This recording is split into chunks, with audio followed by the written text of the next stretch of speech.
منظر کو دیکھ رہی ہے، زمین دیکھ رہی ہے، آسمان دیکھ رہا ہے، فرشتے دیکھ رہے ہیں، خود رب کریم اس منظر کو جو ہے وہ اپنے بندوں کے اخلاص کو دیکھ رہا ہے کہ ایک نبی گلا سامنے رکھے ہوئے ہے، وہ ایک نبی گلا کاٹنے کے لیے، اور صرف مقصد کیا ہے کہ ہمارا رب ہم سے راضی ہو جائے۔ اللہ، آگ ٹھنڈی ہو گئی، چھری نے کاٹنا چھوڑ دیا۔ اور ایک روایت کے مطابق جب اس میں ابراہیم علیہ السلام 3 دفعہ چھری چلائی، غصے میں آئے، انہوں نے کہا کاٹتی کیوں نہیں ہے، میں نے تیز بھی کیا تھا اس کو، کہ آپ نے اس چھری کو پتھر پہ مارا اور وہ چھری اتنی تیز تھی کہ پتھر کٹ گیا، پتھر کٹ گیا، لیکن ریشم جیسا گلا حضرت اسماعیل علیہ السلام کا نہ کٹا، کیوں؟ تسلیم رضا تھی۔ اچھا، اب اسماعیل علیہ السلام کی اولاد میں سے ہیں کون؟ سیدنا سرکار دو عالم صلی اللہ علیہ وسلم آخری نبی، اور سرکار کی اولاد میں سے ہے امام علی مقام۔ اب دین پر آزمائش آ گئی، دین پر آزمائش، جو امام علی مقام کی قربانی ہے اس کو سمجھنے کی ضرورت ہے کہ دین پر آزمائش آ گئی اور سلسلہ نبوت بھی ختم ہو گیا، حضور آخری نبی ہیں، اب اس کے بعد کوئی نیا دین آنا نہیں، اس کے بعد کسی نئے دین نے نہیں آنا، نئی کتاب نے نہیں آنا، نئے اصول نے نہیں آنا ہے،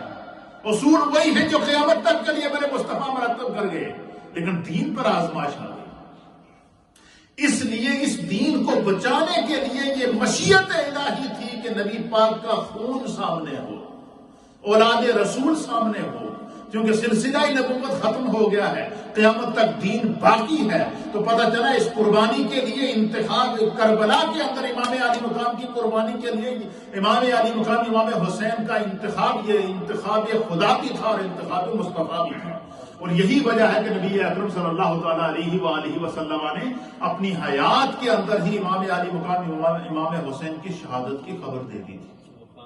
وہ اس لمحے کے لیے ہر وقت تیار رہتے تھے، اس لمحے کے لیے ہر وقت تیار تھے۔ اچھا، اتنی بڑی قربانی دے کر دین کو بچایا، اس کی وجہ کیا تھی؟ تو علامہ ابن عساکر نے تاریخ دمشق کے اندر، اسی طریقے سے امام بہقی نے جو ہے وہ دلائل النبوہ کے اندر، علامہ ابو عبداللہ دشتانی مالکی رحمۃ اللہ علیہ نے اکمال العلم کے اندر، اور اسی طریقے سے امام ابو عبداللہ محمد بن عبداللہ حاکم نیشاپوری رحمۃ اللہ علیہ نے المستدرک کے اندر،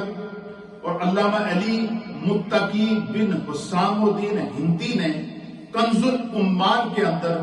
ان احادیث کو نقل کیا ہے کہ سرکار دو عالم صلی اللہ علیہ وسلم نے جو حضرت امام علی مقام امام حسین کو جو ہے وہ 7 سال جو حضور کی تربیت کے اندر رہے، امام علی مقام سیدنا امام حسین رضی اللہ تعالیٰ عنہ، حضور علیہ السلام نے ایک ایک قدم پر ان کی تربیت کی تھی۔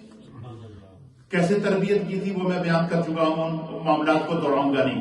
صرف اتنا یاد رکھے گا کہ امام علی مقام امام حسین کے سجدوں میں سجدہ مصطفیٰ کا اثر موجود تھا، امام علی مقام امام حسین کے قیام کے اندر قیام مصطفیٰ کے اثرات موجود تھے، امام علی مقام امام حسین کے حوصلے کے اندر حوصلہ مصطفیٰ کی برکات موجود تھی، امام علی مقام امام حسین رضی اللہ تعالیٰ عنہ کے صبر کے اندر صبر مصطفیٰ کی برکات موجود تھی، امام علی مقام امام حسین رضی اللہ تعالیٰ عنہ کی استقامت کے اندر استقام مصطفیٰ کی برکات موجود تھی، کیونکہ مصطفیٰ نے ان کو تیار کیا تھا اس قربانی کے لیے، اور فرمایا کہ شہادت پانے تک امام علی مقام امام حسین کی پوری زندگی کا اگر آپ مطالعہ کریں تو حضرت امام ابن عساکر نے تاریخ دمشق کے اندر لکھا ہے کہ امام حسین کا ایک ایک سانس تھا وہ بھی سنت مصطفیٰ کے مطابق، آپ کا ایک ایک سانس سنت مصطفیٰ کے مطابق گزرتا تھا، آپ نے کوئی بھی کام سنت مصطفیٰ کے خلاف نہ کیا۔ اور باقاعدہ علماء اور محدثین نے لکھا کہ اس دور کے اندر جو صحابہ اکرام زندہ تھے، حیات تھے، اور پرانے صحابہ اکرام جن نے سرکار دو عالم صلی اللہ علیہ وسلم سے احادیث روایات کی تھی، امام علی مقام امام حسین ان کو بلاتے مدینہ طیبہ میں اور ان سے فرمایا کرتے تھے کہ اس مسئلے میں حضور علیہ الصلوۃ والسلام کی جو حدیثیں ہیں مجھے سناؤ،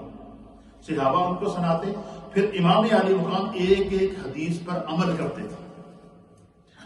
اس مسئلے کے مطابق جو حدیث ہے مجھے سناؤ، صحابہ ان کو وہ روایت سناتے تو اس کے مطابق عمل کرتے تھے، یعنی کوئی ان کی زندگی کا ایسا عمل نہیں تھا جو سنت مصطفیٰ، سیرت مصطفیٰ، کردار مصطفیٰ، گفتار مصطفیٰ اور افکار مصطفیٰ کے خلاف ہو۔ کیوں؟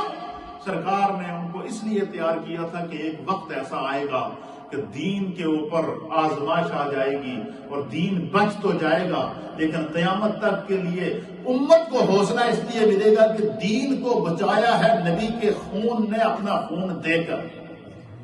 نبی کی اولاد نے اپنی اولاد قربان کر کے دین کو بچایا ہے۔ کیونکہ اس دور کے اندر سب سے زیادہ پارسا اگر کوئی شخص تھا صحابہ میں اور اہل بیت اطہار کے اندر بھی، اس دور کے اندر سب سے زیادہ کوئی پارسا شخص تھا، سب سے زیادہ عظمت والا کوئی شخص تھا، سب سے زیادہ قرب والا کوئی شخص تھا، تو وہ امام علی مقام امام حسین تھے۔ اور جتنا منصب بڑا ہوتا ہے اتنی ذمہ داری بڑی ہوتی ہے، جتنا عہدہ بڑا ہوتا ہے اتنی ذمہ داری بڑی ہوتی ہے، جتنا نسب بڑا ہوتا ہے اتنی ذمہ داری بڑی ہوتی ہے۔ اب چونکہ نبوت نے واپس آنا نہیں تھا، نبوت ختم ہو چکی تھی، دین کو بچانا تھا، اس لیے خدا نے چاہا کہ مصطفیٰ کا دین قیامت تک بچ جائے، لیکن اس کے لیے بچنے کے لیے، اس دین کو بچانے کے لیے نبی کی اولاد سامنے موجود ہو۔